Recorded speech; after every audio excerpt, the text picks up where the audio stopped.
বাবার পেনশনের টাকা দিয়ে আমি দেশের বাইরে যাচ্ছি বা একটা জমি সেল করে আমি দেশের বাইরে যাচ্ছি, 25 লাখ টাকা যদি আমি স্টাডি অ্যাব্রোডের পিছনে ইনভেস্ট না করে আমি যদি কোনো একটা বিজনেসে ইনভেস্ট করতাম বা আমি সেই টাকাটা যদি একটা এফডিআর করে রেখে দিতাম, যখন আপনি দেখছেন যে 5 বছর পরে আপনার টাকাটা 10 লাখ টাকা 20 লাখ টাকা হয়ে যাচ্ছে, আসলে কি সেটা ভ্যালু কি 20 লাখ টাকাই আছে? আমি চেষ্টা করব আপনাকে এই ভিডিওর মাধ্যমে ডিসক্রাইব করার জন্য স্টাডি ইন অ্যাব্রোড এটার আরওআই গুড অর ব্যাড। আচ্ছা, আমরা যারা আসলে বিবিএ করেছি বা বিজনেস স্টুডেন্ট, তাদের কাছে কিন্তু আরওআই শব্দটা কিন্তু সবাই মোটামুটি জানি যারা ফাইন্যান্স বা অ্যাকাউন্টিং নিয়ে পড়াশোনা করছে। আসলে আরওআই এর full meaning return on investment. আমি যদি দেশের বাইরে পড়াশোনা করতে চাই, দেন সেটার আরওআই কেমন হবে, রিটার্ন অন ইনভেস্টমেন্ট কেমন হবে, এই ইনভেস্টমেন্টটা আসলে ভালো না মন্দ, আমি চেষ্টা করব আপনাকে এই ভিডিওর মাধ্যমে ডিসক্রাইব করার জন্য যে স্টাডি ইন অ্যাব্রোড এটার আরওআই গুড অর ব্যাড। তো আশা করি ভিডিওটা অনেক বেশি ইন্টারেস্টিং হবে এবং আপনারা যারা এই ধরনের ভিডিও দেখতে চান তারা কিন্তু আমার এই পেজে বা আমার ইউটিউব চ্যানেলে কিন্তু লাইক দিয়ে পাশে থাকবেন। বিকজ অফ আপনার একটা লাইক কিন্তু আসলে আমাদের জন্য অনেক বেশি মোটিভেশন কাজ করে। বিকজ অফ আমাদের পর্দার সামনে পর্দার পিছনে কিন্তু অনেক মানুষ আপনাদেরকে ট্রাই করে বিভিন্ন ধরনের স্টাডি অ্যাব্রোড বা ক্যারিয়ার কাউন্সিলিং নিয়ে ইনফরমেশন শেয়ার করতে। সো আপনাদের এই একটা লাইক বা একটা শেয়ার কিন্তু আসলে আমরা অনেক বেশি মোটিভেটেড হই যে আরো বেশি বেশি ইনফরমেশন আপনাদের কাছে পৌঁছে দেওয়ার জন্য। স্টাডি ইন অ্যাব্রোডের আরওআই আসলে কেমন, এটা আসলে আরওআইটা আসলে ভালো নাকি মন্দ? আপনি যদি আসলে এটা চিন্তা করেন যে আসলে আপনি যখন দেশের বাইরে একটা স্টুডেন্ট যখন যায়, নর্মালি তারা কিন্তু 1 বছরে 50% টিউশন ফিস দিয়ে যায় এবং ইউকে, ইউএসএ, অস্ট্রেলিয়া, কানাডার মোটামুটি 50% টিউশন ফিস সাথে সাথে ভিসা ফিস এবং ওটার সাথে আনুষঙ্গিক যে খরচ থাকে যেমন হেলথ ইন্স্যুরেন্স বা মেডিকেল কস্টিং, তো সবকিছু মিলে মোরলেস এয়ার টিকিট সহ 15 to 16 লাখ, কোনো ক্ষেত্রে ইউনিভার্সিটি ডিপেন্ডস করে সেটা 20 লাখ পর্যন্ত সেটা হয়ে থাকে নর্মালি একটা স্টুডেন্ট যখন প্রথমবার দেশের বাইরে যায়। দেন তারপরে সে এখান থেকে টিউশন ফিস বাংলাদেশ থেকে নিল। ম্যাক্সিমাম টাইম বাংলাদেশ থেকে অনেক স্টুডেন্টই নিতে চায় না, তারা ওইখান থেকে ইনকাম করে তাদের টিউশন ফিসটাই ম্যানেজ করতে যায় বা হয়তো বা বাংলাদেশ থেকে অনেক কিছু কিছু স্টুডেন্ট নেয়। তো মোরলেস 20 to 25 লাখ টাকার মতো মোটামুটি ইনিশিয়ালি ইনভেস্টমেন্ট হয়ে থাকে। সেক্ষেত্রে সেই ইনভেস্টমেন্টটা 25 লাখ টাকা যদি আমি স্টাডি অ্যাব্রোডের পিছনে ইনভেস্ট না করে আমি যদি কোনো একটা বিজনেসে ইনভেস্ট করতাম বা আমি সেই টাকাটা যদি একটা এফডিআর করে রেখে দিতাম, দেন সেই টাকাটা আমার জানার মধ্যে বিভিন্ন ব্যাংক 5 বছর থেকে 10 বছর পরে এসে তারা রিটার্ন করে যে আমি যদি 10 লাখ টাকা রাখি 5 বছর পর বা 10 বছর পর সেই 10 লাখ টাকা 20 লাখ টাকায় কনভার্ট হবে। তো সেই সময় কিন্তু আসলে আমরা দেখতে পাই যখন আমি একটা এফডিআর করে রাখি 10 লাখ টাকার, যার 5 বছর পর সেটা ভ্যালু হলো 20 লাখ টাকা, ডাবল হয়ে গেল। বাট সেই ইনফ্লেশন রেট, বাংলাদেশে যে পরিমাণ ইনফ্লেশন রেট আসছে বা হচ্ছে, নর্মালি 6% মতো ইনফ্লেশন রেট হয়, সেই ইনফ্লেশনের পরে যখন আপনি দেখছেন যে 5 বছর পরে আপনার টাকাটা 10 লাখ টাকা 20 লাখ টাকায় হয়ে যাচ্ছে, আসলে কি সেটার ভ্যালু কি 20 লাখ টাকাই আছে? সেটা ভ্যালু তো আমার কাছে মাঝে মাঝে মনে হয় যে সেটা ভ্যালুটা আসলে ডিভ্যালুর হয়ে গেছে। যেমন সেই সময়কার 10 লাখ টাকার ভ্যালু আলটিমেটলি এখনকার 8 লাখ টাকার ভ্যালু সমান হয়ে যায় because of the inflation. So কথাগুলো হয়তো একটু কঠিন লাগছে। একটা স্টুডেন্ট যখন দেশের বাইরে পড়াশোনা করতে যায়, সাপোজ ধরি সে ইউকেতেই গেল, আপনাকে ইউকে পিআর দেয় না। হ্যাঁ, মানুষ ইউকেটাকে অনেক বেশি অপছন্দ করে বিকজ অফ ইউকেতে গেলে নাকি পিআর হয় না। বাট আসলে আমি আসলে এই কথাটার মেক সেন্স করতে পারি না যে এত বড় বাংলাদেশি কমিউনিটি লন্ডনে বা হোল ইউকে জুড়ে রয়েছে। লন্ডন বলেন, ম্যানচেস্টার বলেন, কার্ডিফ বলেন, লিভারপুল বলেন, বার্মিংহামে, সব জায়গাতে কিন্তু বাংলাদেশিরাই কিন্তু বেশি বা এত বড় বাংলাদেশি কমিউনিটি রয়েছে।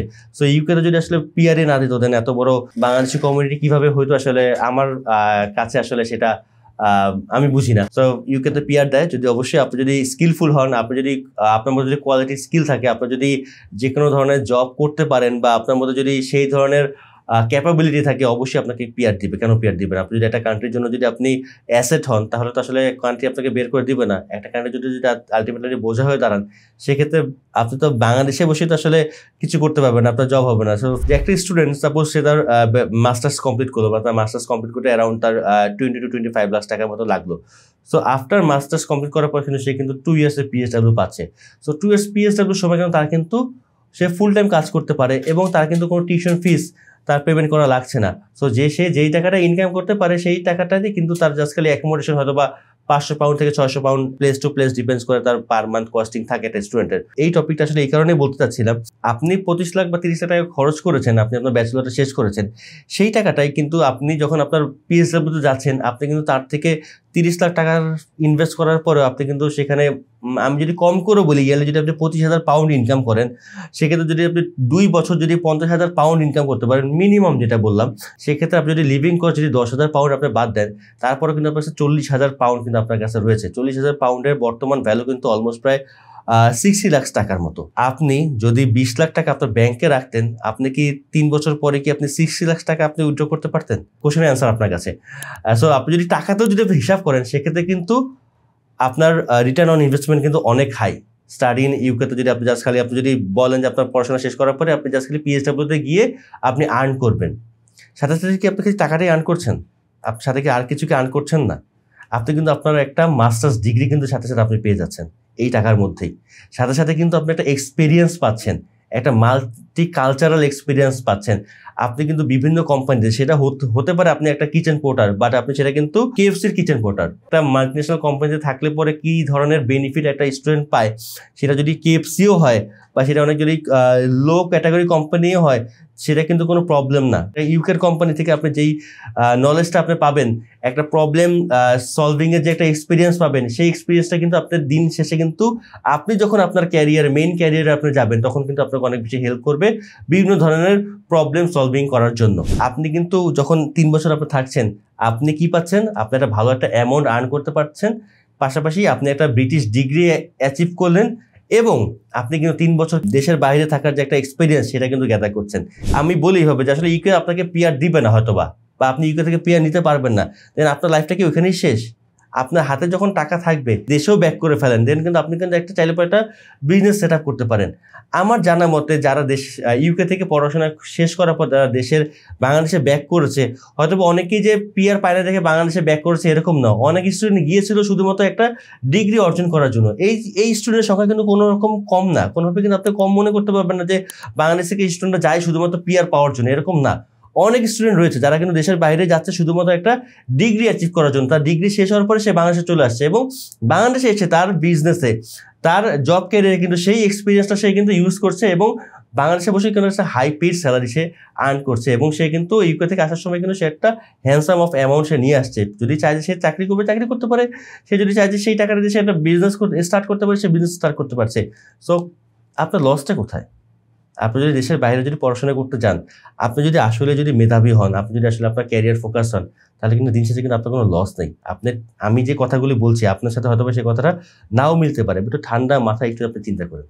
আপনি হয়তো মনে করছেন যে আমি দেশের বাইরে যাব, আমার বাবা মার হয়তো অনেক অ্যাসেট আমার বিক্রি করে যাওয়া লাগছে, বা আমার বাবার পেনশনের টাকা দিয়ে আমি দেশের বাইরে যাচ্ছি, বা একটা জমি সেল করে আমি দেশের বাইরে যাচ্ছি, এই টাকাটি ওয়েস্টেজ হবে। আমার কাছে মনে হয় যে এটা ওয়েস্টেজ হচ্ছে না। আপনি যদি একটা রেসপন্সিবল পার্সন হন, আপনার ক্যারিয়ারের প্রতি যদি আপনার ফোকাস থাকে, আপনার যদি আপনার বাবা মার টাকার উপরে যদি আপনার মায়া থাকে, তাহলে আমি বলবো যে এটা কোনো ধরনের কোনো ভুল ডিসিশন না।